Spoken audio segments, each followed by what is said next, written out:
Because now we're hashing out a separate issue. Joe, nobody asked you a question. Hold your jets a minute. So let me just say this very quickly, guys. Let me say this. See how he cuts me every time I You, speak. like 15 minutes ago. Talking about the tanker. Is that what you're talking about? That's what we've been talking about. And that Buford was asking, trying to get to somewhere. Sorry, let me just say what I. You answered the question. Okay, Listen, no. You already answered the question. I asked, what do you guys think about it? You said you thought it was okay. And I said, you think it's okay for another country, a private organization to sue in another country against another country who took their shit back? And you said, yes. You answered the question. Did you not?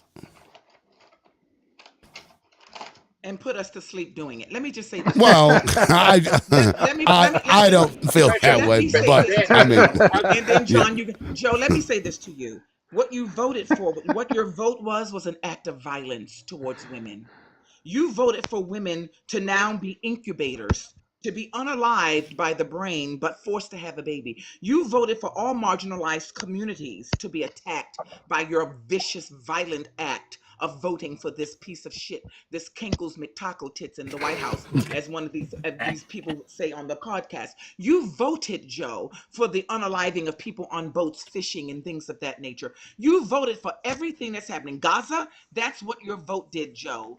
The fact that this country is now spiraling into a depression, that's what your vote is, Joe. You voted against your own people because now you have no protections, Joe. You voted for that. You voted to harm people in so many different communities, elderly people, veterans who are disabled, the homeless. You voted to criminalize that, Joe. You voted for ICE to be in American streets, gathering people up and taking them off to centers and detention centers and things of that nature. You voted for that, Joe. So that's why I talk to you the way I talk to you, or anybody who voted for this movement. I don't have any respect for you, especially somebody with your thick ass accent. And on my only wish, and I'm landing my plane for you. Again with the accents. Shut up, bitch. It's for ICE to come knock on your door, take your cheap photos, and take your swimming pool and dump shit and piss and acid in it, and take your ass off to a fucking center so you can feel what you voted for. Bill, sir, let me explain to you something. Don't bother, Andy. And it's really hard, respectfully, when you're up here centering yourself because you don't approve or whatever. This ain't your panel, sir. So the rest of us respectfully would like you to shut the fuck up. Over her. Stop talking over her. I'm bringing in the timer because we're going to get around the room. I'm bringing in the timer. Okay, Andy, 65 seconds. Go ahead. It is amazing to me how many people come up on this panel and tone police people and then expect other people to be silent while they speak. You all have got to fucking get a goddamn grip. Your egos have gotten so far out of control that you think you're the most important person. The conversation happens with people interjecting, having dialogue, and listening to one another, not just waiting to say something and not participating in the conversation that is actually being had. You, sir, need to just shut the fuck up and leave the rest of us alone. And Zions can have the rest of my time. Add something to the dialogue that's relevant. Well, she handed her time off to Zio, she said. Let me pause. Go ahead. I want the strong women on this panel in the comments to know that most of these men, they hate women. This is why we're in the position we're in. Misogyny is worse than racism. What do I mean by that? Well, black men got the right to vote before white women. That lets you know that these people walking around with wiggly worms think that they are better no matter where they come from. And that's what this is. They don't like to hear strong women. Well, speak of the devil, look who showed up. It's the wiggly worm. Now, Bilford, I know you want to say something. Go ahead. Yeah, so I guess I don't have any personal attacks to start with, but just to Zio, my big question is, what makes you think that when liberals like Joe Biden or Kamala Harris or Hillary Clinton say that it's my turn, nothing will fundamentally change, I'm going to uphold Trump-era policies, maintain the status quo, I'm still going to give Israel the right to defend themselves, let's see. Basically, I'm still also going to use ICE to deport people. All your criticisms that you had to level towards Joe and his vote my question is how do you think your vote would have been any better when everyone on the left or the fake left Democrats are saying that they're just going to maintain everything that Donald Trump did and maintain the status quo and not actually do anything progressive? What makes you think your vote would have been any better? And I yield. All right, 45 seconds for rebuttal. Go ahead, Zal. First of all, I need my timer next. I get you. There's a lot of serious people in this live, and everything you said is utter garbage. I can guarantee you that if VP Harris was in office, we would not see the leveling of Gaza. Although they do all the administration support Israel, which I despise, I detest, and I say it. I guarantee you that ICE wouldn't be in American streets rounding up people and taking them to sea camps and disappearing 1,400 of them with nobody saying any goddamn thing about it. I guarantee you that women would still have body fucking autonomy, Bilford. I guarantee you that we would also have people not being threatened that they're not going to get their SNAP benefits. So don't play that game with us about this bullshit. Yeah, how would you guarantee real quick, any of that? let me give a shout out to Bobby B. Thank you for the $10. Thank you, Bobby. Appreciate that. That was on the Crash app. If you want to send love offerings, that's $sign Lib Loudmouth. Now, Joe, you wanted to say something, and then I'm going to get to John and John. Holy shit, we got a lot of J names in here. Joe, go ahead. Yeah, I want to continue the conversation with Blifford. I'm not going to entertain the donkey with the bluegrass. That's a stupidity. Therefore, so yeah, it is an authoritarian government. It's not a communist government. It started with a good idea, but end up bad for everybody on the country except for the ones on the government. Because I lived there for 24 years, 21 years, right? And I saw it like every single day what was going on. And so last thing I was gonna say is I wasn't trying to fix the Cuban government. I don't care about the Cuban government no more. My people is in here, right? So for Saya to say, why don't you go back and try to fix it? I don't give a shit. I was answering to Tim's question. Yeah, Some if of y'all freaking Gerald wants to go there, they can take their shit back because they built it. They spent the money to building it, and the government came and just took it away. And I yield my time to Bill for if he wants to say something. Well, go ahead, so Bilford. I'm going to give you rebuttal timer anyway, so you got 10 extra seconds, 55 seconds. Go ahead. Sure. So I guess my primary contention with what you just said is that I see so many people that come to this country in search of better opportunities and things like that. And a lot of times they'll say, I'm fleeing communism. And you just conceded that you weren't fleeing communism. You were fleeing an authoritarian government. So I think that that's my big thing is because of the McCarthyism and the fear mongering towards communism in this country, people want to make it a scapegoat or a boogeyman. And I have issue with that because Cuba has faced a vicious embargo from the United States for the last half century, yet they have still managed to thrive and have booming literacy and education in that country. So please just stop making communism, man. Well, it's just a lot like Marco Rubio. I just want to add on that Marco Rubio said that his family fled communism in, what was it? What country did they flee from? Was it Cuba that Marco Rubio's family fled from? Or Venezuela? Cuba. And it was later revealed that his dad was fleeing a U.S.-backed dictator. Exactly. And what's interesting, they flee a dictator to come here and then fucking vote for a goddamn dictator. Tell me that makes any sense whatsoever. Makes no sense. To be fair, Stockholm it doesn't matter syndrome. Who they vote for, they're going to end up voting for a dictator. Joe Biden was a dictator. Obama was a dictator. Bush was a dictator. No. Bill Clinton was a dictator. No. Joe Biden was not Reagan a was dictator. dictator. That's crazy. Now, okay, real quick. I got two more people that have not spoken yet, and then a new person on the panel. Jonathan, go ahead. John or Jonathan? Jonathan Morton. If you'd like, sir. Oh, Zao Talks live content contains themes that some may find uncomfortable. If they remain in your live will be unavailable to some audiences. We'll see. Fuck you all. Oh, and I'm glad live visibility restricted for 10 minutes. So if you reported Zio, you're an asshole. Because what you do I didn't is report her, but I'm glad she's gone. well, the fact that you actually thought I was talking about you tells me something. No, I was just confirming that I didn't. I said if you, to everybody that's watching, reported somebody and you immediately thought I was talking about you, guilty conscience, Didn't sir? think you were talking about me. I was just responding. No, liberal hit Okay. dog taller. Okay. Jonathan, go ahead if you'd like. Jonathan Morton. You are muted. In 3. Okay, John Eastwood, go ahead. I think he got the microphone stuck on his mouth. Jonathan, John Eastwood, go ahead.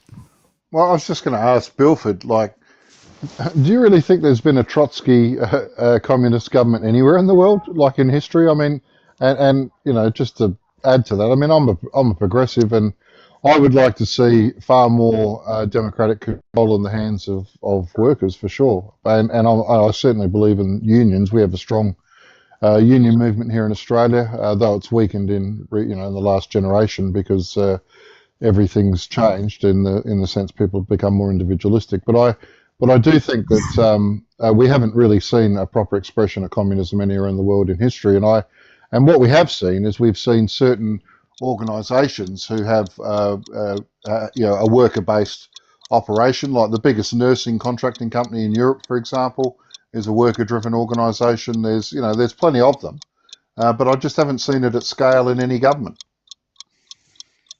Yeah. Thank you, John. And you're right. Yeah, there's been no actual communist country. Now, Jonathan, are you back? Jonathan Morton? I am back. You Yeah. are back. Yay. Go ahead. I mean, I don't necessarily think that I'm against all authoritarianism. Even if it's done under the name of communism, I'm still against it. Although we can have a deeper philosophical debate on whether that really is communism or not. I just oppose anything that is authoritarianism, that is against the people, that creates elite power structures. That includes the current US system, but that also includes the very flawed systems that countries in Venezuela and Cuba have tried to adopt throughout history. That's all I'll really say. Yep. Thank you. Congress, welcome in. Go ahead. Yeah, I just want to say, like, there are a lot of men that seem to have difficulty with confident women, and it's a really big issue. And Maverick has been reported repeatedly for doing nothing. You guys want to talk about how it's about the economy, how it's about, the preventing communism, whatever, but it's misogyny, racism, and sexism because you called her nasty multiple times, and that is the most horrible thing that you can say to a black woman. How many times have they been called a nappy-headed hose? All these things. It is racism, misogyny, and sexism. And if you say it's anything else, you are just lying or deluding yourself. How could you expect somebody call somebody that spreads the stuff how she does? That she Congress, were you done? Sure. Not really much to say to people like this. Okay, go ahead, Joe. You wanted to rebut? Go ahead. 45. I never once disrespected her, and she attacked me like a freaking monkey. And I'm not being racist. Oh, you just called. You just called racism. her. It comes right out. Okay. Absolutely fucking are not going to do that, Joe. You just Matter of fact, you're going to apologize for that. Yeah, Joe. Like I know English is not your first language, but what the fuck, man? Really? Oh, she attacked me like a tiger. How about that one now? Yeah, I mean, a monkey is a very specific fucking animal, and surely you understand how that is problematic. Tim, you know I didn't mean it in that way. I don't think that you did. That's why I'm bringing it up. That's why I didn't drop you. No, he knows. He used nasty over and over. He knows. You can drop me because there's nothing to say to this guy. Nasty on this panel, Joe. I mean, I don't understand how you can use a term like nasty and make it racial. But how many times? Context. History. How many times? I don't know anything about racism. Joe, we have man. a productive dialogue about something? Well, sure. As long as you will stop talking, we might get there. Oh, I'm the one who needs to stop nasty? talking. Was that nasty? Did I? How many times did nasty work? Guys, I just like because the other day, right? somebody sends me the video of this All right, panel. since I'm not having a productive dialogue or adding anything to the conversation, I'm I'll make sorry space. if the host was speaking and you felt like you wanted to jump in there. I was going to tell a story, but I guess it doesn't matter because the most important person just left. Damn, what are we going to do, guys, now that Bilford's gone? How are we going to, like, recompose ourselves?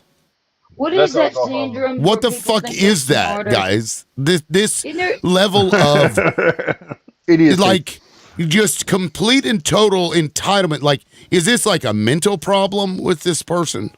Is it a mental problem, or is this just from birth? They've just been told that no, Bilford, you're special. You really are special. So, like, Very he just special. like, is it Very his fault? special. I don't, and I'm certain he doesn't see it. I don't get it. You know, I think you built the cat there, mate. Very, very special. I don't know. And, you know, I don't mean to, like, be an ass to the guy, but, I mean, come on. Like, we all see what he's doing. We see the moment he got up here, just like Andy said, he was, guys, I'm here. Why are you still talking? That's right, he was. Yeah. It's quite weird. What is that syndrome where you think you're smarter than you are? Fucking Dunning-Kruger or something. Yeah. Yep, there you have it. I just don't like anyway, to the point of my story was I'm watching this panel and these people who I've watched bitch about Maverick and her language, right, and the way she speaks. They fucking hate it. Oh, what the fuck you did? Why don't you drop this person? You know, they just don't like it, and I don't want to be around it. Yet I'm watching them say the most vile and terrible things to each other. So it's like they say these things to other people and about other people when they're not there, but the moment somebody does it to them, they want to scream and cry victim, and oh my God. Like, I just wish people would just, you know, ignore some kind of insult. The audacity of the comment he made. Host is just mad I won't coddle him. Host doesn't give two F's about you, sir. Is that what he said? Host is mad I didn't coddle him. Well, see, that's the problem. He wants to be coddled. He doesn't want to hear what Maverick has to say. It hurts his feelings. It makes him uncomfortable. But then he can say the return to anyone he wants to. He can talk over a woman. He can talk over a black woman. Like, who is doing that in this day and age? And if you don't understand why it's inappropriate to call, in particular, a black woman nasty, then you need to go look up the context. You need to go look up the history, how many times they've been called that specific slur in particular. Language is important.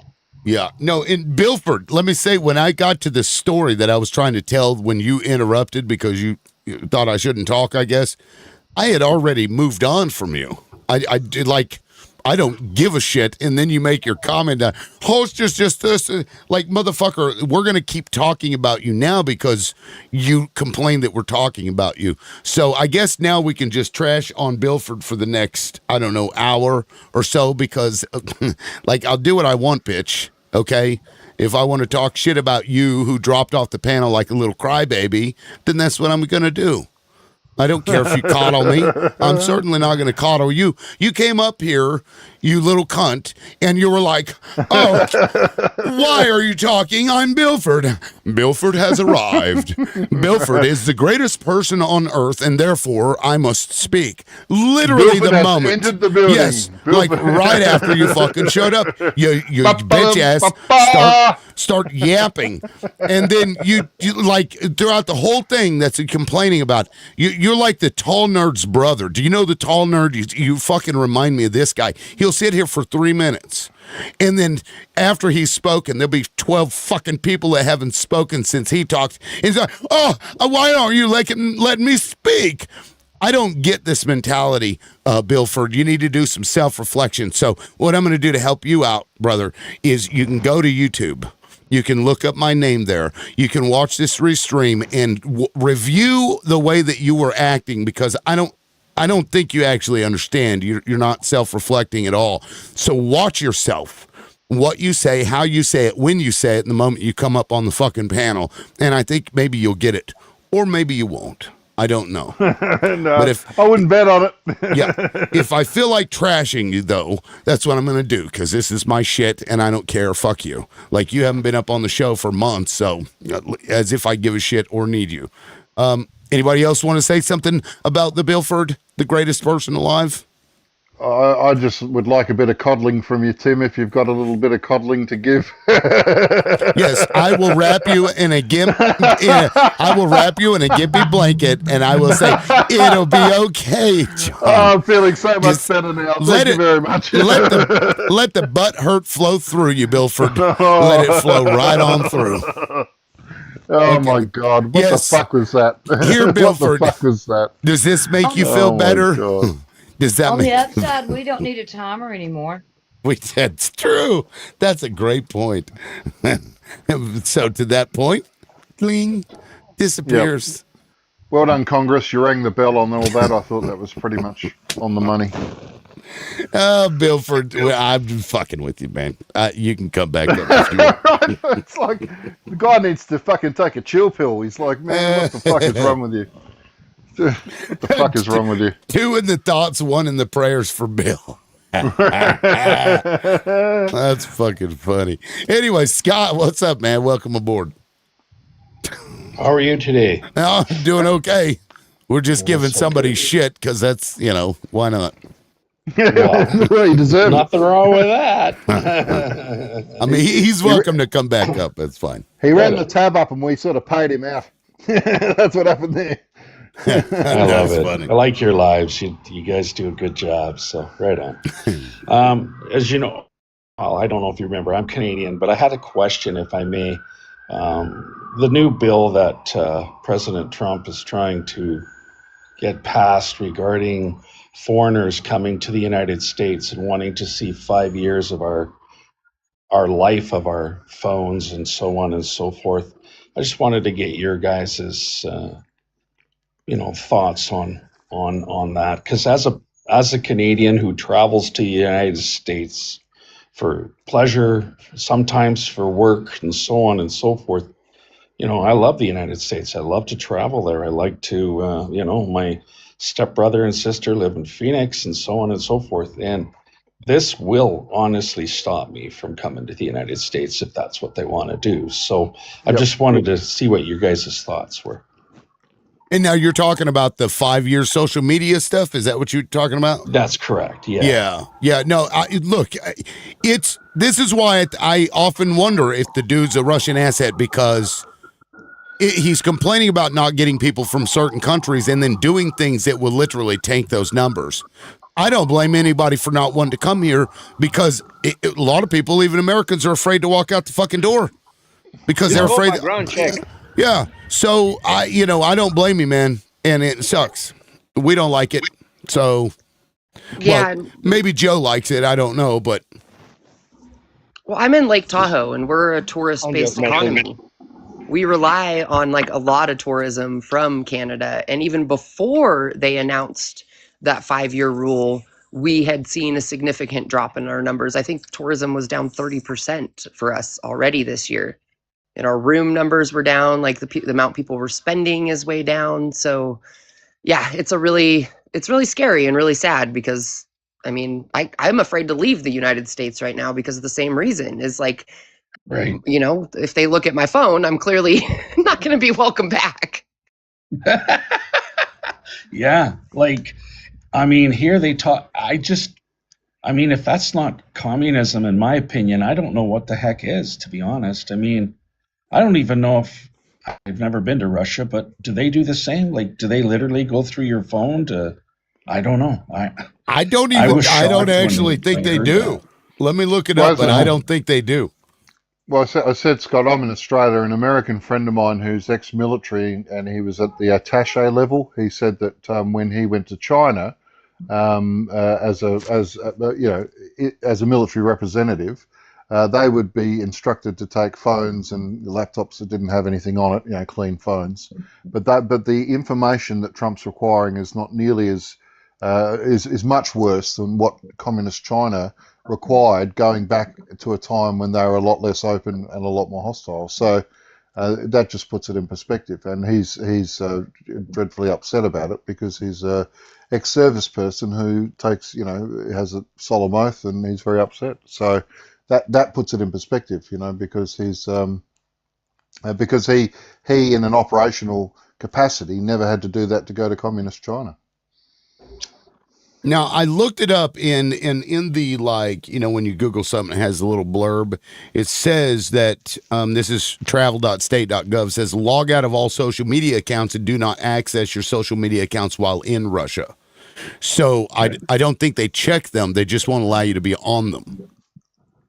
Interesting. So I have an uncle-in-law that he was a Christian missionary in Russia, and like they did keep tabs on them wherever they would go, and they did allow them to missionary, but it was very restrictive. It was, so they do, like, it's you're under the eyeball of the government if you're there doing, depending on what you're doing. So I wouldn't fucking personally travel to Russia, even though I would love to see their architecture, because some of their cities are fucking gorgeous, Mm-hmm. But, I don't like authoritarian, so. But what the thing is like, you've got the World Cup coming up, you've got the Olympics in a couple of years, you got all this stuff.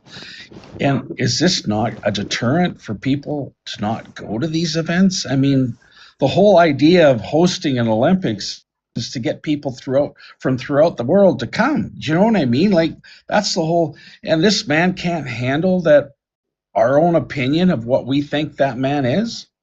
Right. And that's what this is all about. I mean, Yeah, how but he wants small to of a go person after can you be, citizens for man? that too, Scott. Doesn't just want to go after y'all for that. He wants to go after us for that too. That's true. Crazy. And don't forget, though. And he wants to gather us off the street and get us, he wants to declare us enemies of the people. But don't forget, the problem is, he did get the Peace Prize, okay? The ball sack on the hands. He did get that, which is very, very, very prestigious. They'll only make one, and he'd be the only one. I think that was the only one they've ever made, right? They just made that shit up, didn't they? Yeah, it's the first and probably the last. He probably paid for it. He probably paid for that shit. He's like, I'll give you $5 million. $5 million. Steal, baby, steal. Why drill when you can steal? That's Trump's new fucking motto. Hey, liberal, Billford down here seems to think he got you back on track to talking about things that are important, and is still trying to tone police me from the comments. So, may I request that he be muted for a little while? Just, I mean, so the comments actually boost the algorithm. So unless he's spamming and being, well, I just racist, wanted whatever. to take away his right to speak for like 5 seconds. That's all. For 5 seconds. Let's see. I'm looking. I don't know. I don't generally have people ask me that, so I don't know what to do. Bilford, shut up. Nobody cares. So you know what? He said that you added nothing. So here, add this. Add this. You get 1 minute in the fucking clink. All right, 1 minute. There you go. And hold on, here it comes. Got it. These Milford nuts. Oh, he's back. Jimmy Nuts. It's really easy to manipulate people into doing what you want, liberal. See, I usually try this with MAGA. Sometimes it works. Sometimes it doesn't. Silence me. Do what? You're such a puppet, Bilford. You just are. You did Oh, exactly Andy, you what I had wanted nothing. you to do. Just so you know, I muted you so you would do You that. come Thank off you mute for just to talk thank you shit for about me. proving how absolutely weak you are. I love that. Yeah, Bilford, Yeah, man. thanks You're for welcome to, nothing. have at it. Go say what you need to say, buddy. Yeah, Andy adds nothing to the panel. She sits on mute until she wants to pipe up about me. Oh, Andy comes on the show regularly, and she'll sit on mute respectfully, and then whenever she has something to say, she will unmute. That's how panels Two work. things can be correct. She just doesn't frequently have anything good to add. What she doesn't do is come up on the panel and be like, why is everybody still talking? I just got here. Shh. Guys, quit. I want to talk. Either. You did that, dude. I'm telling you, you did that. You fucking did it, guys. I promise you. And let you talk shit on me for like 10 minutes straight. You did. I gave you shit for like maybe a minute or two, and then we moved on. Wasn't even thinking about you until Andy brought you back up. Yeah, I know, right? Like it's her fault I'm here. Well, look. I don't mind you being here. You're the one that dropped. You dropped. I didn't drop you. You could have stayed. I chose to get butthurt. I chose to get butthurt. That's true. That's true. Yeah. Well, hey, sometimes we get butthurt. Sometimes we all do it. It's okay. That's fucking funny. And now I'm up here out of spite. That's fine. Look, hey, as long as you're up here. Do what, Joe? You dropped me, and I went to get something for you. No, I didn't drop you. Nobody dropped you, Joe. No. How you know? You're not the host. Because I just hearing that he gives explanations when he kicks people off. If he kicks people off, he will say, I removed so-and-so because of X, Y, and Z, so that we're all aware. That's how I know. Yeah, I don't drop people. I really don't. And that's actually been why a lot of liberals fucking hate me, because I let people say things that they don't like, and then they get butt hurt. Well, if you're not going to do what I say, then I'm going to go. Like, okay, bye. People are so weird. It is kind of ironic. And then complain about authoritarianism. You didn't do what I told you to do. How dare you? Dress code thing again. The dress code. You're not wearing the right clothes. You can't come into the club. Yeah. Oh, set your couch on fire. Were you teacupped, Joe? Because if you teacup for too long, TikTok will auto drop you. I don't know what the yes, I was teacup because I'm doing something for here. Right. That's why my alt isn't up here anymore, because I had moved over to look at my Crash app and then forgot to come back, and it dropped my alt too. So yeah, it'll do that. I'm trying to redeem something in here so I can do something, but it's giving me a hard time. Oh, you about to drop the entire panel? Oh shit! I remember Mojo said when he first started doing the sniping fees that he had to put a pause on it because people just kept dropping all the fucking liberals off the panel constantly. Pam has a liberal panel, and she was doing it one night, and a Republican came up and sniped everybody. And luckily, I was sitting up there, and I'm her moderator, and said, you can't snipe mods. Yes. And he's like, what is it to get rid of Andy? She goes, nothing. There's no amount of money to get rid of Andy. Nice. And he left. So that's funny. Yeah, well, what I could do is if he's going to do that, I could just mod everybody up here. Like, can't drop the mods. It's that loophole that Donald Trump loves. Oh, were you? Send me a Christmas tree that I won't put up. I fucking hate Christmas. Wednesday, down in the comments, I need to talk to you later about the stock market. Mr. Wednesday? Yeah. Oh, yeah, there's Mr. Wednesday. That's Mr. Global's brother? No. Mr. Wednesday's just very smart, and I respect his opinion. Yeah, no, he's been around for a while. He's been coming here for a while. Tell Rich That's Joe. how I know about you, actually. He told me about you. Zio Have you says, seen Beach? Oh, do what? Have you seen Beach at all lately?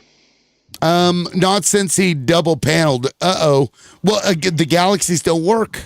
It's just a gift. Oh, well, thank you. I appreciate that. Yeah. It was like, I think we already had this conversation, actually. Yeah. Yeah, it's because I think you had sent one, and I'm like, they don't work. They don't work. It was just a gift. Yeah, no, I appreciate that. Thank you. I feel the Christmas spirit. Well, I would rather have the tree that I wouldn't put up. No, I'm just kidding. No, the galaxies. No, I love though that there are a lot of Republicans that will gift more than a lot of liberals will, which is, I guess, says something. I don't know what it says, but it's very interesting. They have more money, Bill. For you think that's what it is? Yeah, basically. Yo, real shit. If this TikTok thing doesn't work out for you, liberal, If this TikTok thing doesn't work out for you, liberal, be a right-wing grifter, dude. That's where the money is. Yeah, I know it is. I mean, I had somebody jokingly, well, just go find you a black child and just start. And I'm like, there is no way that I'd ever be able to do that. But it is sad. That is fucking sad. Like that woman, she made almost $1 million in her GoFundMe after she did that. And then this dude was working, knocking on doors, like, giving pamphlets for the updates they did for the electric grid. And then this dude chases him out, threatening to unalive him by hanging him. He was a black guy, calling him the N-word and stuff. It took like 3 or 4 weeks for him to even get 80,000. And I was just like, what the fuck is wrong with our country? Holy shit, look at that. Oh, that's cool. I will say this about Republicans. The fuck was Most that? of the ones I know have egregious spending habits, deeply in credit card debt. Oh, nice. Thank you. Heavily in credit card debt. And a lot of them right now that there's no wiggle room, are losing their houses here in Alabama because they didn't plan for a rainy day. Now, like me, I pay off the credit card every month and got, huge nest egg because I'm scared of, a medical bill or whatever wiping me out because I'm old, But like most people don't pay attention to their credit card. They just, I'll put it on the card until they can't pay off the card. They can't I think you're right, Andy. The minimum, the payment. I think you're right, Andy. I reckon that could be Joe too. Oh, that was cool. The potato in Paris. Did you guys see that? Okay, so there's some of these gifts I've never seen. I haven't seen that one yet. I reckon that could be Joe too, because he's been eating beans and rice for a few months. He tells us. That's well, the credit card. He said what he paid for that Christmas tree. I was like, Joe, like I don't know who told you that tree was worth that, but buddy, I can get you a tree looks just that nice, right, for a quarter of that price. I'll go out and hack down a pine tree. Well, that's a $500 tree and a $1,500 idiot premium. That's all that is. That's kind of funny. Right, that's all. It's the idiot tax. Oh, that you one's paid cool. a $1,500 Rocky the idiot Rock tax. Bean. Rocky the Rock Bean. That was awesome. It is nice when you can be an idiot and pay whatever you want, Well, I mean, that's fair. But I mean, it like I don't, not Joe in this case, but like I think American schools have failed us because they do not teach budgeting hard enough. Like I didn't have that class in school. Kids get out of school, they make money, but they don't know what to do with money. They don't have a good firm grasp on how money works, operates. But in Joe's, I guess defense, Joe owns a company. And so, like, I assume Joe grew up pretty poor, right? I believe. Absolutely. Yeah, so, like, I can understand the need to, or the want to, like, I've got fuck you money, and so fuck you. I understand it. I get it. Yeah, but look, it's okay to have fuck you money, but, like, take that fuck you money and don't spend it on a tree. Spend it going to the Bahamas. Like people, I do that too. Even people that have fuck you money are mindful. In like rich people, they don't just buy whatever, or they wouldn't be rich. That's like that's how you go broke. Rich people will tell you that in a heartbeat. Make your money work for you. They don't go out. Nouveau riche and new money do that. Old money understands if you want longevity, that's not how you keep it. Damn it, the SpongeBob ones keep showing up over here. I don't know why. I'm telling you. Yeah, no. Do you see it? It's teeny tiny over here on the side. Yeah, it's fucking weird. Yeah. Because I think it's supposed to go on my head or something. That's so weird. Joe, anyway, what you spend on a tree? Where's that noise coming from? That $2,000 you spend on a tree, Joe, that's my rent in a 3-bedroom house. Yeah, that's pretty nuts. Yeah, that's the problem is like because again, I'm in Lake Tahoe. We have like a super wealthy, affluent community, all these HOAs, and then we have like an incredible amount of service workers here. And I will tell you, Joe, that rich people. That was cool. I'm sorry, those guys. Wealthy people are cool. super, super cheap. They don't spend money. They wear old clothes. They will try to finagle you on a bill at the restaurant every single time. They don't tip well. Like they are saving their money. They definitely are not spending $2,000 on a tree. They'll just go cut one down in the forest illegally and hope they don't get caught. And if they do, they'll pay the fine because they're rich. So I have That's what we used to do when I was a kid. So I have a 10 mil life insurance for my kids whenever something happened to me. So whatever I have, I'm gonna spend it when I'm here, not for when I leave, because nobody's gonna put it in my cover. You know? Spend it on your community, You're though. missing the point. I do too. I help too. But still, don't waste good money on cheap bullshit plastic. That you I could liked get it the and it looks same look of really that awesome when it's tree nighttime. somewhere else for a quarter of the price. It looks Is awesome it at That's nighttime. just dumb. does it have the No. fiber optic tips on it? Because those trees with the fiber optic tips on it look fucking awesome. Have you guys seen that? And you can get it to like shimmer and stuff. Yeah, but I can't have one of those. I have a cat, and cats want to chew on fiber optic. That's Little true. fuckers. That's true. It's like they'll leave you a present under the tree too. Oh look, Santa Claus came early. So I figured out what the problem with Andy is. She's a cat lady. She's a cat lady. I'm a cat lady. Go fuck yourself. Joe, I'm a cat lady. I love cats. Go fuck yourself. You're the cat boy. Unfortunately, Hey Joe, I have 5 dogs and 4 guinea pigs and 2 cats. So you're a cat lady too. Wait, 2 cats. She has more of other animals. Wouldn't she be a guinea pig lady? Because I think it's a cat. How many? Cat. Speaking of pigs, I think I told this story before, so some of you may have heard it. I used to pick up shit for this company called Scoop Soldiers, and you'd go, they'd pay you monthly to come and scoop up the dog shit. Well, this guy had bought this, what he thought was one of those little runt baby pigs, it just grows up to be a little bitty pig. Yeah, no, it was a fucking hog. This thing was massive. I mean, and it would root through his yard, and the fucking piles were just massive. This hog thought it was a dog because they raised it up as a dog, while it was still growing, and then he kept growing. He would bark.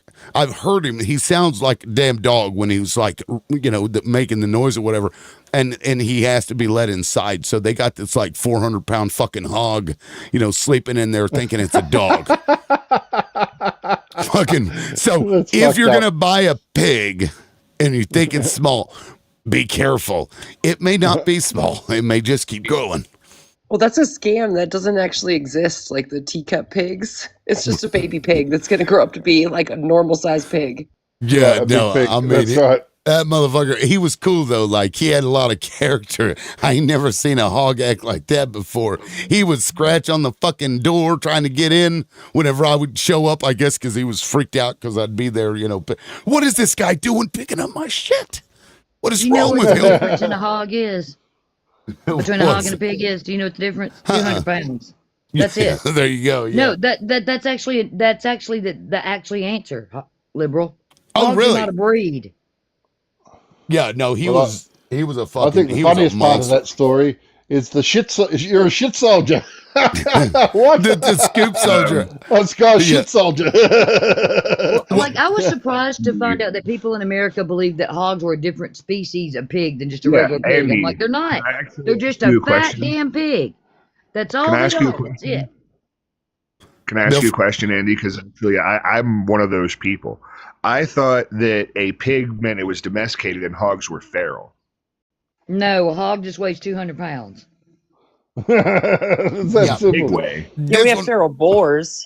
This one was a hog.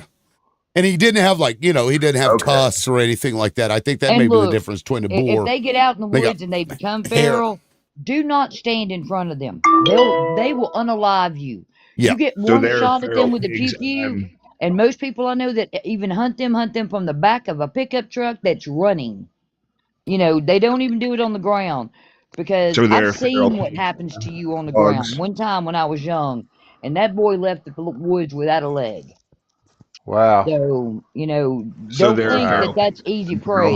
That's one of the hardest things you go after in the woods. So, let's see. 8.6 unalivings annually worldwide by boars in the U.S. Wow. Yeah. Yeah, more than bears. Yeah, that's crazy. Yeah, they're definitely invasive. Oh yeah, no, they like in Oklahoma, it's open season. You can unalive them at any point during the year because they'll fucking destroy everything. Because that guy's yard, that guy's yard looked in like Texas. People come like not only from all over the state, but Yeah, they'll but you come need from them all to. over the world to hunt You need hogs them in to. Texas. Yeah, I You know. have one of the biggest Did it again. problems, and they're a they don't have a what do you call it? They don't have a predator above them. They're an invasive species. Hogs were Yes, brought to and America they're from invasive somewhere on else. They human have no beings. It's the same predator. reason we hunt alligators. What was the So yard like, Tim? when you get large Fuck groups of me. them, they bring people in to unalive them, try to thin them out. Because when a hog's done with you, it'll eat you. Like most animals that attack you, it's because they're scared, right? Hogs, nope, they're mean. Yeah, they And are then mean. they want to eat you, so just don't mess with them if you're not a good hunter. Now that hog wasn't mean. That hog was a little baby that every time I'd No, go I'm through talking the about back. wild boar. No, I'm just saying this thing. I mean, this guy's yard looked like a battlefield from World War II where they were dropping mortars in it. I shit you not. With fucking, That's I funny. mean, I would like crack an ankle if I wasn't careful, because that's a hole, and they just and that's how they like destroy everything, and they caused a lot of unalivings in when they first brought them here because they would go through and just destroy all of the food, all the crops, all the fucking everything. They just eat it all, just root it up, dig it up, and unalive people. I wonder if they did that on purpose, knowing what it would do. Does anybody know, like historically, if that was like purposeful when they brought them here and they were like, just let them run for about 3 years. We'll come back and nobody's going to be left. They're all being starved to death. All the people. Anyway, we got a couple new people in that haven't spoken yet. Kara, I'm not sure if Kara or Warrior came first. I think Kara came first. Go ahead, Kara. Did you want to jump in there? It's okay. I jumped in here when things were tense with old Bilford down here in the corner, and I was ready to get him. Oh, and he just dropped. He was like, another woman is speaking. I'm out here. Jesus. There's too many women. I gotta go. I'm fucking with you, Belford. I guess my job's done. That's fucking funny. Oh, well, Kara, if you wanted to jump in or to say more, sorry, I think I jumped in there. I honestly don't even remember what the last subsequent dialogue was. We've been talking about animals. You can just skip me until something pops up, then I'll chime in. Okay, we can do that. Yeah, Warrior, go ahead.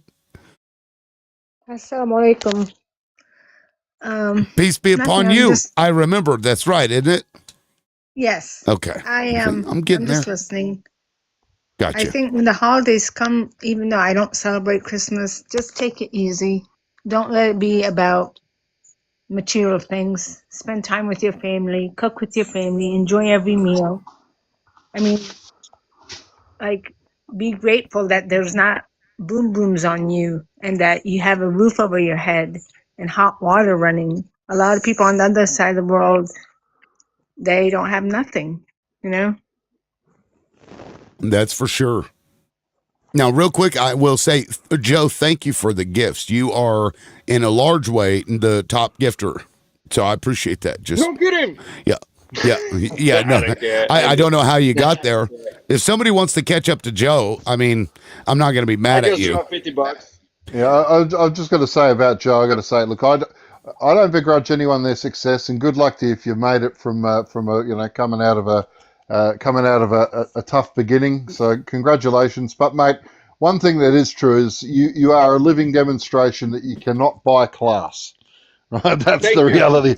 You can't buy class. No, you can't, mate. You're living fucking proof of it. You can't. You can't. Oh, you can't. Born with it. Oh, yeah, well, you weren't born with much, mate, I got to tell you. If you're spending $2,000 on that fucking Christmas tree. I love it. Well, yeah, you can love it, mate, and good luck to you, but it's not very classy. Yeah, nope, I'm not classy at all. You mess with me. Well, at least you would. I never said I was classy. Well, fair enough. I'll give you that. I wasn't born in a gold crib.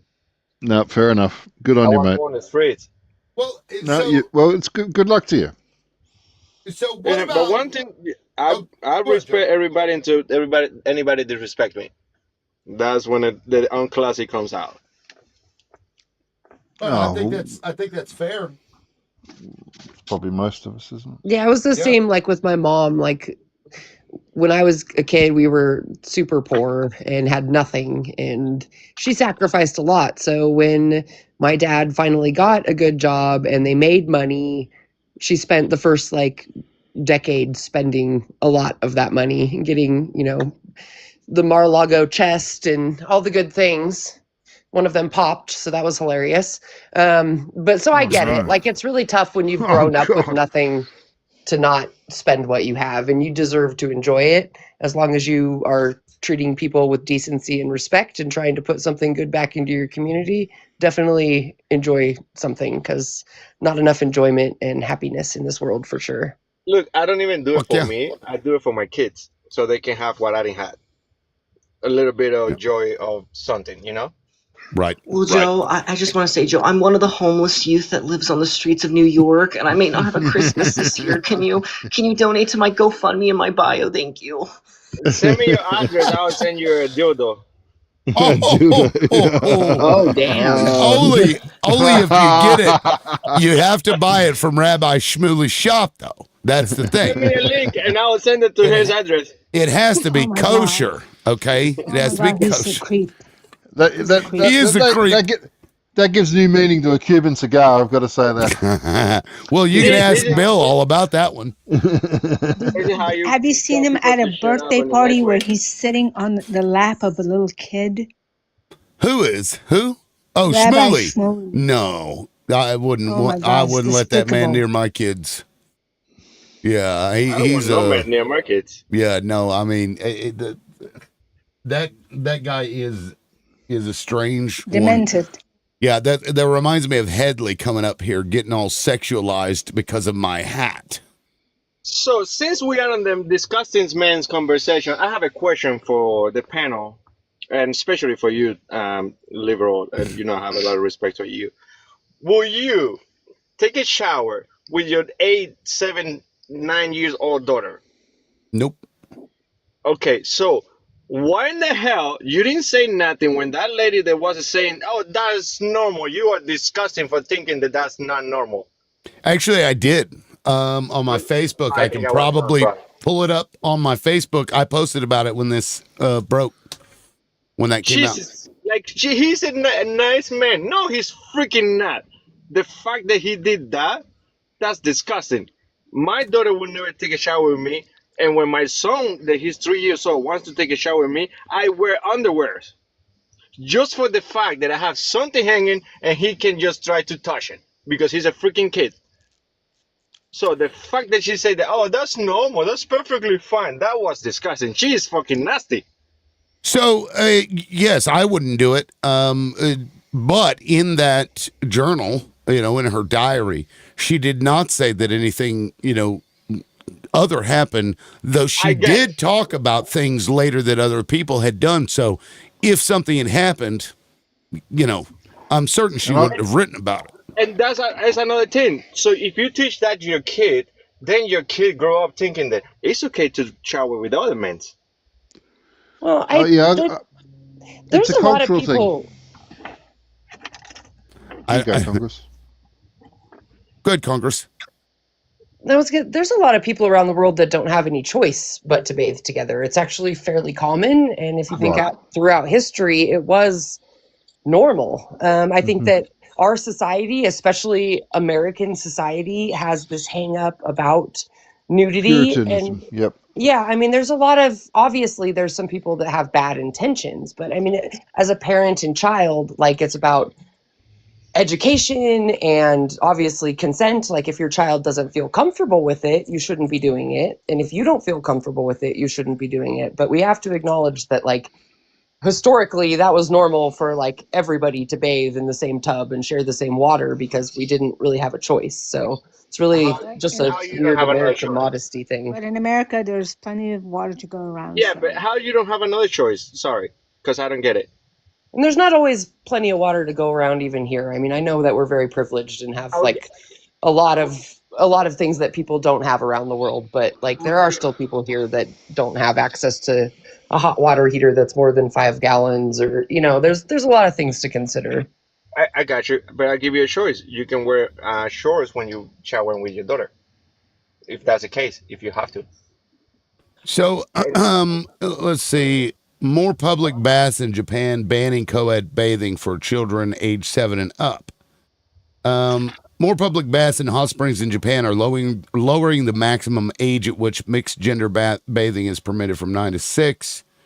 The changes. So, yeah, I mean, there are countries even to this day that engage in that, and that's not sexualized. It's not to say that it isn't weird for somebody to do that. It's just that our perception of that activity is certainly colored by the puritanical shit, like snipping little boys, penises at birth was based on puritanical bullshit about boys. We don't want them masturbating, and therefore we gotta mutilate their penises.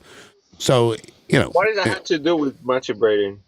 well, it's puritanical traditions in the way that it colors our view of things that wouldn't otherwise be considered weird, right? So if you clip it, they I thought it just had to do with cleanse, Nope. being clean.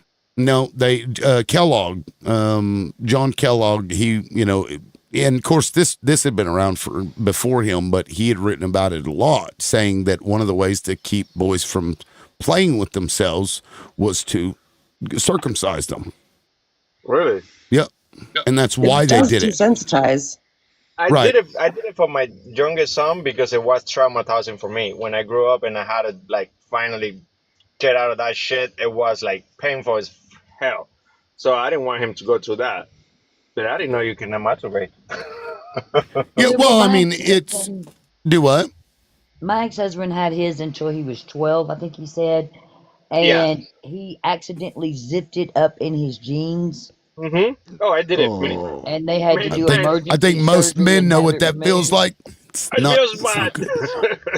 Oh, it's not good. Yep. Yeah, and so and it's weird because when they talk about genital mutilating boys, people don't really care, but the reality is it has nothing to do with cleanliness, though you hear that a lot, and that's to justify something that people were already doing unrelated to that entirely. And so now that's what they push. Well, it makes it easier to clean. It's the body isn't supposed to look like that. That's not what our body looks like. You're cutting something off that was supposed to be there. So there are exceptions to the hygiene situation. Like I think I mentioned, I had to have mine sorted when I was 8. So for hygiene reasons, and it wasn't pleasant. Yeah, my ex in high school waited until he was 18 and then did, and it was a very interesting process for him because he was awake and got to watch the whole thing. So my ex was saved. Yeah, I think there's a lot of reasons to choose to do it, but definitely not something we need to be worrying Forcing about. on people. Yeah. Well, my ex, he didn't get a choice. It wasn't a choice. It was an emergency. Shit happens. But he did say that it was a lot easier after the fact. For him to deal with his junk every day was a lot easier once. So I don't know. I don't have one of those. I don't have to worry about it. Well, if an adult decides they don't want to mess with stuff, then I mean that's one thing. But we're doing it to boys that don't have the ability to consent. Oh, I'm not saying people should get a choice. I'm just saying that somebody that had it both ways, that was just his preference after an accident, tore it, and because he says it's very tender and delicate, and people don't understand that it's a lot of work. So I don't know. Yeah, well, terrible. Well, a lot of people don't know this, but it actually is not supposed to retract, generally speaking, until you're 10 to 15 years old. I think by the time people are 15, only roughly 50%, no, it's 50% by the age of 10, it's retractable. And so what ends up happening is these dumbass doctors and some parents will try to force it to pull back when it's not supposed to because it's still attached. And so they tear it. And then that tearing causes fibrosis, right? Which then causes inflammation, which can lead to the issue of cleanliness. But it was, it's because of people not understanding how it functions because in this country, most people get circumcised. So it's like if you don't use, information, you lose it. You know what I mean? So you get so used to not ever having to worry about it. People are like, well, how does this thing work? I also think Kind of because weird. we sexualize everything, we don't talk about those things. Because I am a woman in menopause now, right? Every generation before me didn't say shit. They kept that shit, didn't warn us. And like, so Gen X women hit menopause and we're like, yeah, we're not gatekeeping this. We're going to tell the next generation what Yeah. the fuck to expect. We Yeah. don't want them to grow up in the dark the way we grew up in the dark. So I think because we sexualize all that, we don't talk about those very important things that are literally going to change your life in areas because of your hormones and shit. We need to be discussing that shit. It's important. Yeah. No, and premenopause too, like can cause all kinds of problems. It's like there's nothing wrong with you. There's nothing wrong with you. That's Well, the we're way not going shit to move goes. forward because Donald Trump's cut to the NIH. One of my friends was a doctor. I say was because she's now moving to France, a doctor at UAB, and she had a grant to study what women need so badly, the woman's body. And Donald Trump cut all the studies with the word woman in it. Yeah, it's pretty fucking She lost nuts. all her grants. So they, to this day, 2025, all the modern medicine in the world still haven't studied the woman's body. Although credit to the Trump administration, they did recently force car companies to start using female crash test dummy bodies because the females, even with the safety stuff that we have now, are more likely to be injured or unalived because the tests that they do on these things were done with male bodies. And obviously, a male body and a female body are different, So the stuff was set for a man, but then a woman gets in there and doesn't function the same. So good on them for that. Of course, that'll take a while to fix those safety mechanisms. Anyway, what? See, Oh, not sorry, everything Tim. is bad. I gotta drop my friend. I gotta get some sleep. But it's good Sure. to hear your voice. And Yeah. Good to chat to everyone. Yeah, man, it's good to see you. Get some You too, rest. I will. We'll see you. See you, buddy. Peace. Yeah, with that, I'll be wrapping the show up in 10 minutes anyway. So, if anybody wants to, bring something up, you're welcome to. They're voting to table impeachment right now, so disappointing. I'm surprised they actually took a vote on it, though. They did what now with the impeachment? I missed the first part. Well, they're voting on the floor right now in the House, the impeachment resolution for Trump. So it actually made it to the floor, which is kind of surprising, but just to table it, they're voting. But that's not going to go nowhere. No. The impeachment for murder is kind of wild, Pete Hegseth. I mean, Yeah. Joe Biden. If somebody should be impeached, it should be everybody surrounding Donald Trump, because leave him in there, because J.D. Vance is, I think, far more dangerous than Donald Trump is. 100%. Because at least with Trump, he doesn't hide the things he does. He's just out in the open with it, so we can see all the crazy, terrible things that they do. So, in one vein, J.D. Vance is a snake.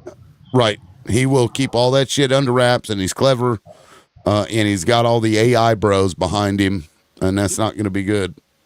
Joe, when we ask y'all questions or talk about the administration, why is it instead of discussing that point with us, y'all always bring up Joe Biden or something else? Because Like if nobody did nothing somebody about says Joe something Biden. about Joe Biden, I dig down deeper on that subject because I know Joe Biden ain't perfect. Like you see what I'm saying? It makes it hard for us to have conversations with y'all about how to fix anything, damn near impossible, because y'all won't stick to the subject or stick to what we're talking about at all, because you so desperately want to absolve Donald Trump that y'all blame somebody else or not even look at the fact of what we're saying at all. And it's almost made me want to quit doing these panels because I realize my time could be probably better spent somewhere else, because if Republicans are no longer capable of even having a conversation, what's the point? No, I'm telling you, if he deserves to go to jail, go be my guest. But somebody needs to do something about Joe Biden too. And Kamala Harris hiding the whole Joe Biden thing. He's perfectly fine, and now she's Stop saying it. that he wasn't. Stop it. No, Joe, that's just what I'm no. saying. Like right now, 28 doctors, before Donald Trump even got in, and his niece wrote a book called A Duty to Warn because Donald Trump has dementia and Alzheimer's in his family. He is showing all the clinical signs, but y'all keep going, but Joe Biden. Y'all got to stop. Joe Biden's not the president. I'm not talking about putting him in jail. I'm talking about the people underneath him deserve leadership and not have to worry if he's not going to drive us off a truck, up a mountain because he don't know what he's doing. Can you not see Hey, that, Joe? hey, brother, I gotta go. It was nice being Thank in you, your Warrior. panel. Good to see Take you care of again. yourself. We'll see ya. Keep Palestine in your prayers, you guys. They're going through hell. Yep. I think he I'm knows more what he's doing than Joe Biden. who Trump. I mean, Yeah. Andy makes a good point though. Like it is annoying when you guys are focused on somebody who isn't the president while we're focused on something the president is doing. And Yeah, but I also called out Joe Biden today because I said that he also has done the things that Donald Trump is doing with that tanker. I heard. It's a problem of this government, right? It needs to stop. No matter who is doing it, it needs to stop. If it's wrong for Joe Biden to do it, it's wrong for Donald Trump to do it. And if we're getting stuck on, yeah, but this other guy did it, we're never going to get anywhere, man. The reason why I'm bringing it up is because Kamala Harris was involved, and she's planning to run for 2028. And Hey, she was she's not not gonna in be charge. She was elected. not in. Like y'all got to stop, Joe. She wasn't This is why involved. we don't take you serious. This is why Democrats are increasingly starting to realize that maybe like we're gonna have to treat y'all like children from now on, because you act like children.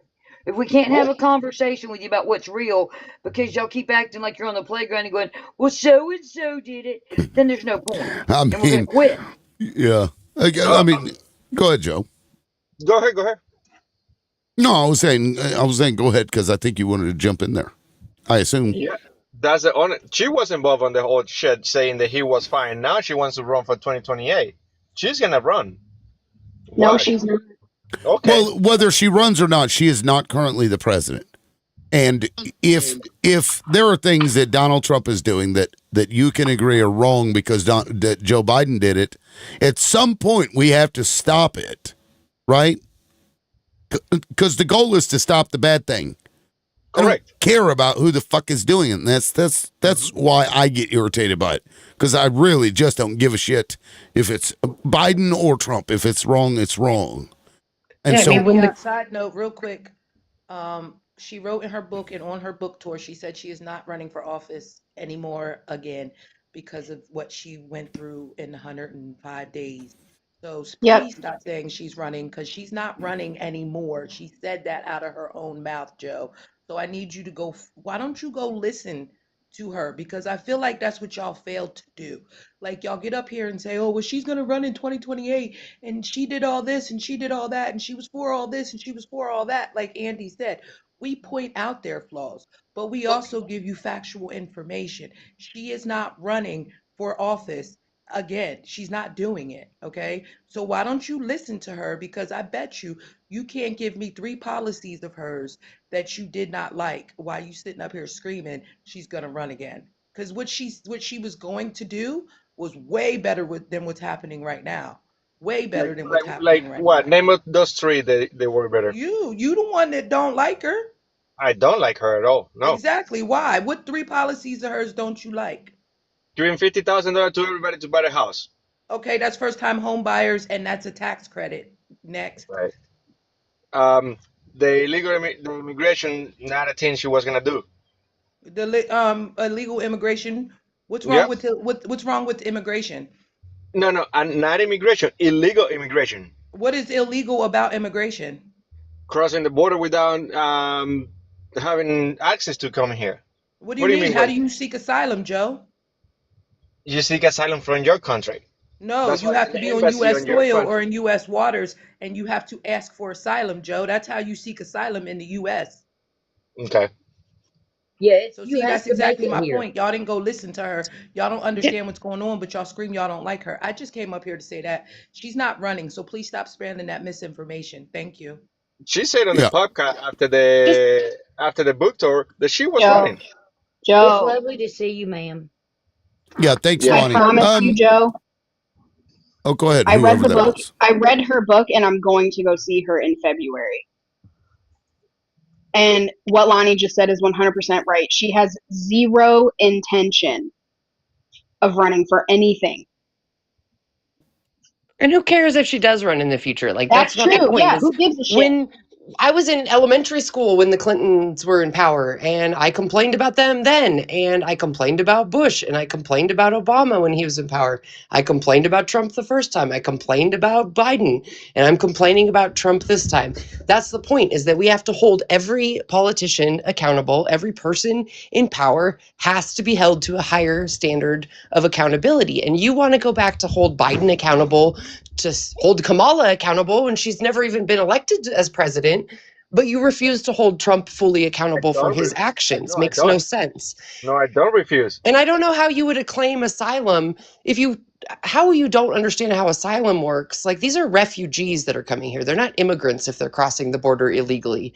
Whether they come here to work or not, in my opinion, they are refugees. How would you go to the government that you're trying to flee because it's unsafe for you to be there and claim asylum from that government and expect them to just happily send you on your way to the United States? You have to come here, cross the border to claim asylum. So, You don't. like, this is the problem, is that there was no education. No, We you didn't don't. know what policies Trump ran on. He was just spewing a bunch of BS, and nobody bothered to read what the laws were. Nobody knew what was actually going on, and we have to hold everybody accountable. The person in office is the person we need to be thinking about, not the past and not the future, right now, because we don't have time to worry about the past or the future. Cool. Let's talk about now. Which one is the one that you don't like? Which one The is what? person in power, all of them, every single one, including those on the Democratic side that voted to confirm these clown shows. But I'm talking about the stuff that they're doing. And real quick, so I'm looking it up, and what I've found is that she said she wasn't going to run for governor, but that there was an interview in October of her saying that she was going to run. I haven't read her book, but I can't actually find it. So if somebody could send me a link where she said she wasn't Well, going to run, I would appreciate that. I'm going to need Joe to tell me what she did, because what he said she did was cover up Joe Biden's old age. Sir, we all knew Joe Biden was old as fuck. When Joe Biden got on that debate stage, he had been jet lagged and had C19. When Donald Trump had C19, his ass had to go to the hospital and be intubated. So the fact that he was on that stage at all at his age with jet lag and C19 is a fucking miracle, not the other way around. And for you all to think that she needs to be punished when the old man actually made it under all those adverse conditions is a joke. Do you Because really once believe that he had again, C19 we at are that still day? talking about Joe Biden and Kamala when Donald Trump is the motherfucking president and destroying this country, Joe. And I'm tired. I'm not pivoting with you anymore. I'm not talking with you about her anymore. Because you're just doing this to evade responsibility and accountability for the damage your party is doing to the Constitution and the fucking country. And I'm tired of the childishness. I am so fucking tired of y'all's petty childishness and your inability to be able to converse, be adults, have accountability and responsibility so that we might actually get this country back on track instead of a bunch of fifth graders going, nuh-uh, I've had it. Hey, I want to switch gears. Well, we can't switch gears too hard because the show just ended. No, it won't be. It won't be. I'm kind of happy that the Supreme Court has given Trump all this power because you know what? Day one of the next Democratic president, we can have universal health care. Day one. I Yeah. don't think they ever thought there would be another Democratic president. Well, we're going to I make sure think they that thought happens. Donald Trump wasn't so far gone that he couldn't pull this off, and he's stumbling quite badly. So, I don't know. Yeah. But I mean, that's my view on that. Am I right or am I wrong? With all the power they've given him, can he just say day one, we have universal health Oh care and the yeah. healthcare companies Well, get in no, line I or don't get think you out? could. Well, I think It is interesting because the Supreme Court ruled that Joe Biden couldn't cut student loans without Congress. But Congress set up the FTC and other agencies as independent agencies. They put this in there, and the purview of those agency leaders was Congress. Donald Trump just got the Supreme Court to rule that he can fire whoever he wants without Congress. So this double standard is, even if the Democrats do that, the Supreme Court, this court that is in the tank for Donald Trump for whatever reason, they're going to rule against the Democrats, and they will rule in is there favor a of the way we could Republicans. petition the Supreme Court, We're like gonna to have to. tell us We're gonna have why? to look. We're gonna have to stuff the Supreme Court. We're gonna have to stuff it. We're gonna have to put more judges in there. And see, this is one thing that pissed me off about Joe Biden. He wouldn't do it. We told him to do this when he got in there the first time, and he didn't. He didn't even fucking try. Didn't think about it. Nothing. And here we are. So I don't Well, have the much Biden faith. administration did little to nothing to hold the first Trump regardless of- administration to account. And I agree, we need to add more judges. But regardless, can't we say, because the Supreme Court's supposed to square with the Constitution? Hey, we have conflicting, judgments from you. Can you make this right? Like, there has to be some kind of judicial mechanism that we can trigger to make that happen, right? Like, I'm just curious. Oh yeah, it can be done, but as long as Trump's in the seat, they're not going to change anything that they've ruled on. It'll be 50 I'm not years. asking them to. I'm just trying to find out if we, the people, can look at two Supreme Court decisions that they ruled that are opposite from one another. Is there a way for us to make them say, "Hey, what the fuck?" We need details here. Well, in the midterms, if Dems take over the House by a big enough margin, they can impeach their asses and get rid of them. It's, I don't know. Maybe that's what we need to start telling we the people, because, I think they need incentive to get their ass off the couch, unfortunately. Not like the country burning around them. Rome's burning and they're not looking, but maybe we should inform them, you want to fix some of this shit? Impeach the Supreme Court justice. Let's go. I have a question. Yeah. What's up, Are Joe? you right to have that money on your pocket to get whatever insurance you can get instead of having the affordable care? Huh? Are you rather to have the money to buy whatever insurance you want to get, other than having the Obamacare? No, because I'd rather. puts in protections for we the people that we never had before, and I'm not for putting people in the back of an ambulance and shipping them all over town, waiting for them to unalive for a hospital to take them. Yeah, I'd rather not pay for any insurance. Get rid of insurance they're gonna companies. give you the money to pay for the insurance. No, fuck that. It's the same with the No, government. why? No. Why do I need a middleman to pay for something that I should just have? Right? We should just collectively as society say, well, look, we've got these doctors and we've got these people. These doctors can treat these fucking people, and then we're just going to pay for it out of taxpayer money. Why don't we just? It's cheaper. Yeah, We you're don't fine need- paying for G-side. Yeah. You're fine paying for all these deportations, for concentration camps, and you don't want to pay for healthcare. Like, I don't understand. Like, where do you want your tax dollars to go? We need infrastructure. We need it to go back to our communities. If we funded communities, why are we giving? So you're okay with subsidies for Musk to blow up rockets? Like, it's insane. We could easily fund all of this stuff for our communities. Everybody could have everything that they need if we just stopped funding awful things. With what the Border Patrol is getting funded now, we could pay for a year's worth of medical for the country. Exactly. Not to mention, y'all just gave $40 billion to Argentina. Like, what the hell? Donald Trump spent $20 million going to the Super Bowl, $5 million going to the Daytona 500. Like, come on, Joe, you got to realize that you can't let people do without insurance and starve. And Donald Trump running around here being the drunken king, building a third $350 million ballroom, which, by the way, the Democrats put in a bill that said we the people wouldn't be on the hook for that ballroom, that the donors he said would pay for it, and guess what? Republicans wouldn't pass that because they know we the people are going to carry that fucking bill for that 350. So don't talk to us about that, Joe. We need insurance and food. Real But quick. we don't need that other What they bullshit I saying is just they're gonna listed. give you the Real money quick. for you to get the insurance. I want to give a shout out to Raw. Thank you for the $20, Raw. Thank you so much. And yes, the pretzels were real. Sorry, I'm just now seeing this. My apologies. That was an hour ago, but no, thank you. Appreciate that. Sorry, go ahead. When you bargain for insurance collectively as a group, you can get it cheaper, Joe. We, the people that buy it individually, have to pay much higher premiums, have much higher, monthly premiums and deductives. Like, you get screwed when you do it individually. I know that. 6K left to 100K, guys. Keep tapping, please. Joe, go ahead. No, I'm saying I'd rather get that money if I were gonna get it. I can't get it because of course, right? But I'd rather get that money and go buy whatever insurance that I want than having the Obamacare or the Affordable Care, whatever that is.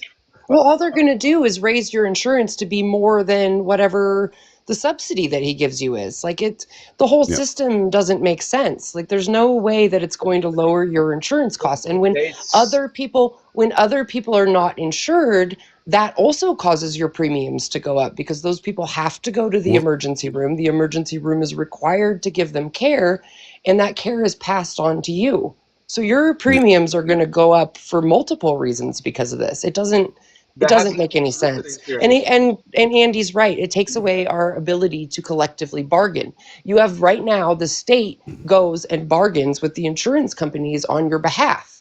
We cannot do that as individuals. They are going to give us the rate, and you're not going to have the chance to negotiate those rates with your insurer. And if you think your rates are high now, just wait till let's let him respond.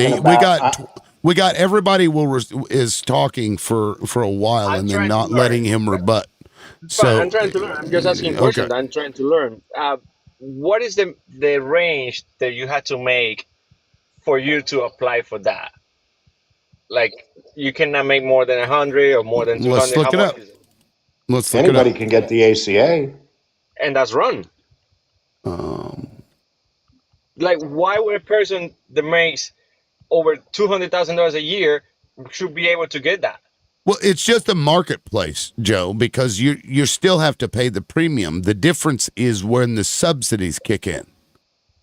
That's based on your income. Does that make sense?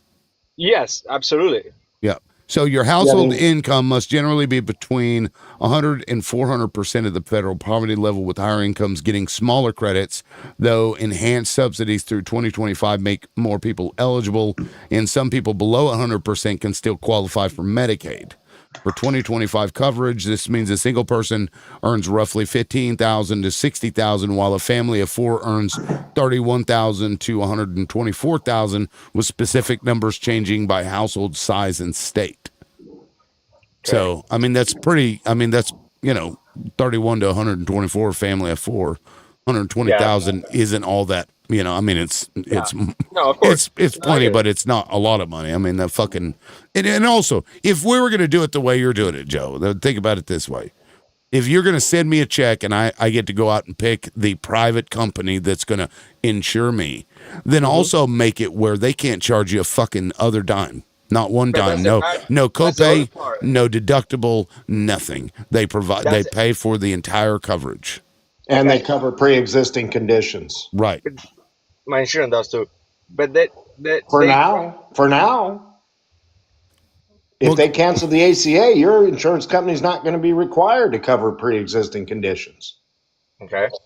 And you'll have to pay more for the same policy you're getting now, just to cover your pre-existing or your family members' pre-existing conditions. And I will cancel my health insurance. Well, and then you will be naked. You will have nothing, and you'll go to the emergency room, but you won't have any follow-up care.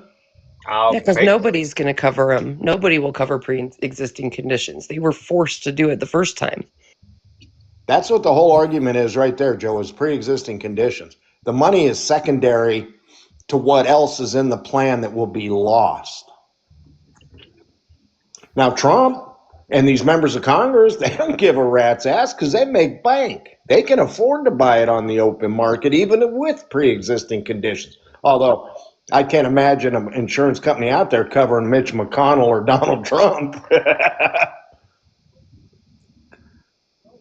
Yeah, it's overall cheaper, Joe. If you run the numbers, it is cheaper to just have the insurance company be, just one large insurance company, which is, I guess operated by the federal government. That would be great. Yeah, well, I mean, they take in the money, it goes into a pot, and then when you need it, they pay it out. That's, you know what I mean? And they do it with very little overhead. And the companies that they're paying out are generally private companies. So your hospitals and stuff may still be, for profit, although not all of them are. The other problem that I see with that, with those type of insurance, is all the fraud. And especially here in Florida, right? I don't know about where you guys live, but you go here to and you see clinics all over the place, right? And they're always empty. There's nobody there, but those freaking owners are rich. They are millionaires, and nobody go to those places because all the fraud that they run through those clinics, through all the Medicare, Medicaid, and all that stuff. Well, the fraud is always occurring at the ownership level or at the political level. Like our politicians are the ones committing the fraud when it comes to these programs. Like welfare fraud or Medicare fraud is like an extremely small number. So we can't punish people that need these care because there's a few people committing fraud. Joe is right about one thing. Florida has the biggest Medicare fraudster in history as a senator. Rick Scott is a senator, and he committed the biggest Medicare fraud in history, pleaded the fifth. They gave him a $300 million golden parachute and a 5-year contract to keep his mouth shut. You're right. I know. But that's the point. And I do tend to agree with you on one hand, but that was a private hospital corporation that did that. Yes, they're all private. If the government is running healthcare, you're not going to have that as bad. Somebody is going to be keeping an eye. And Rick Scott got caught. HCA got caught. So it's not like they got away with it. They had to pay I don't know, $9 billion or $6 billion. I can't remember what the payout was that they had to pay the government back. So they didn't get away with it. You're going to get fraud. The guy who works at the gas station steals a candy bar. That's fraud. Mm-hmm. Fraud is rampant in America, always has been. You can't just say, oh, all healthcare is bad because of fraud, waste, fraud, and abuse. That waste, fraud, and abuse is a bullshit line they fed you to get you excited. Yeah, and it also happens in the insurance field too. There's insurance fraud having nothing to do with the government. So you're that's cost of doing business, and you prosecute those, or hopefully you will, that are committing the fraud, and you move on. Like that's a store, a grocery store is not going to stop selling stuff because somebody might steal money, right? It's part of the Cujo is calling. Cujo, calm down. Lonnie, what's up? Lonnie, you wanted to say something? The welfare. Oh, you're breaking up, Lonnie. Can you hear me? Yeah, we can hear you now. Go ahead. Now we can't hear you. I can't hear you. There we go. Now you can't. I can hear you now. Yes, I can hear you. I don't know what it is. I'm outside in the world. I don't know what's going on. But I wanted to say what you were reading on the computer it sounded like I called county assistance welfare, where when you make under a certain amount that is stated by the state that you're in or the federal government, then they will pay for your health care. But even with that, you get a choice to choose between, I don't know, depending on the state. Here in Pennsylvania, there's 6 options, which best works for your family. But when we go over to the ACA, there was a point where I've made too much to get welfare insurance, right? So they sent me to the marketplace, which is the ACA, where I got to choose a plan that was suited, that I could afford for my family. You know what I mean? Since it's me and one child, it was laid out so that way I wasn't calling all these insurance companies like, hey, I'm a mother with a child who has pre-existing conditions. How much are you going to charge me? It's all there. I plug in all my information and it says we have United Healthcare at this, we have UPMC at this, we have so-and-so at this, we have so-and-so at that. And so that is the ACA. And with that, you don't have to take employer's insurance. If employer's insurance is too much, then you can go to the ACA, to the marketplace, and you can choose a premium and a plan that would work for you. And that, I think, is a lot of the misunderstanding on ACA/Obamacare, is that people are conflating it with welfare's version of healthcare versus the marketplace's um, insurance plans versus your employer's insurance plan. And so I think what I was hearing Joe say was that, did you have to make a certain amount because he makes too much? But I don't think the the marketplace has a price threshold as it would if it was county assisted welfare medical. Does that make sense what I'm trying to say? It does to me, but just as a side note, you know who Florida's Attorney General was when Rick Scott got busted for all that Medicare fraud? Who? Pam Bondi. Exactly. So, and yeah, like you were saying, fraud is going to happen, right? For every action, there's equal and opposite reaction. And I like to use the reference of tap to pay. When they originally came out with tap to pay for credit cards, people were ordering them online and walking up to people's wallets and tapping their wallets with these machines and stealing their credit card information. So everything that happens, somebody's going to find a way to exploit it. That's always going to be a thing, Joe. But to me, it sounds like you're just not as informed as you think you are. And I would implore you to really take the time and go listen to these people that you say you don't like VP Harris and Joe Biden, and come to your own conclusion. Because it sounds like you're just repeating a bunch of podcast bros, in my opinion, because to understand what asylum seeking looks like, to understand what she said that she wanted to give first-time home buyers $50,000. She wanted to give first-time business owners money too. She wanted to build a couple of 100,000 houses in her 4-year term. That was to uplift the middle class out of this hellhole that we were put into by Trump the first time. And Joe Biden was trying, and I'm not saying he's perfect, and I'm not saying all her policies was perfect, because I do disagree on some of the things that she was saying too. But when I decided to pick the lesser of two evils, I didn't pick the man that we're talking about today. I didn't pick the man that decided to boom a bunch of boats of some people who potentially could have been fishing, because we don't have no evidence if they were or were not fishing, because he boomed them. Okay. I'm not saying this government is perfect, because I'll be the first one to tell you this is the two different wings of the same bird, in my opinion. But I think you're prejudging something and don't have all your information, and I would implore you to go gather better information. That's all I'm saying. I'm not here to beat you up, but I got to get to work, y'all. Thanks for letting me up, Lib. Y'all have a good day, and if you're on, I'll be back. Yeah, I won't be, but thank you. I appreciate it. And with that, I'm going to go ahead and shut her down, guys. Appreciate y'all. Don't you dare. And look, Don't you dare. I haven't met my live goal for today. Technically, I should have shut down in 1 hour in. So, why is the live goal missing? Huh? Why is it missing on the live goal? I'm only halfway there, so $50. Well, have a good one, dude. I appreciate you bringing me up. It's a great conversation today. I was in and out. Have a good one. Take care, everyone. We'll see y'all later. We'll see you tomorrow at 9 a.m. Central Time. Peace. All right.